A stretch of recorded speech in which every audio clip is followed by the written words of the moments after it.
कृपा से सारे दुख मिट जाते हैं, सब ही दुख मिट जाते हैं। मंगलवार के व्रत की तुमको कथा सुनाते हैं, हम महिमा गाते हैं। तेरी जय हो वीर हनुमान, बलशाली बड़े बलवान, बलशाली बड़े बलवान, तेरी जय हो वीर हनुमान।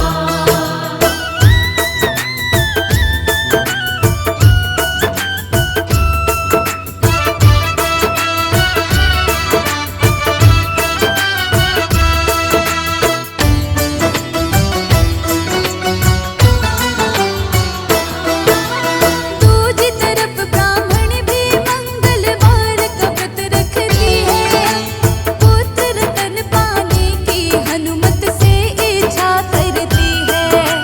श्रद्धा भक्ति से हनुमान की वो पूजा करती थी, पहले भोजन इन्हें खिलाती, बाद में खुद खाती थी।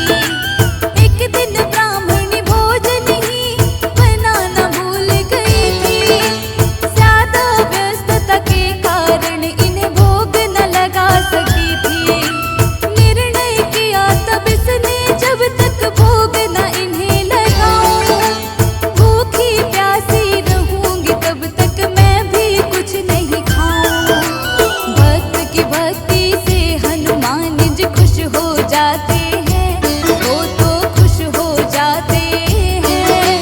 मंगलवार के व्रत की तुमको कथा सुनाते हैं, हम महिमा गाते हैं। तेरी जय हो वीर हनुमान, बलशाली बड़े बलवान, बलशाली बड़े बलवान, तेरी जय हो वीर हनुमान।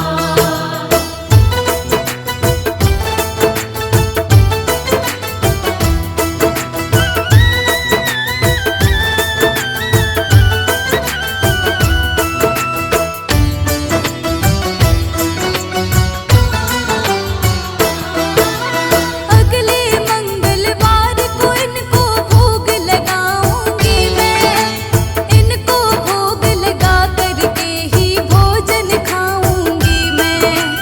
हनुमान की भक्ति में उसने छोड़ा आहार, भूखी प्यासी रही ब्राह्मणी पूरे ही 6 बार।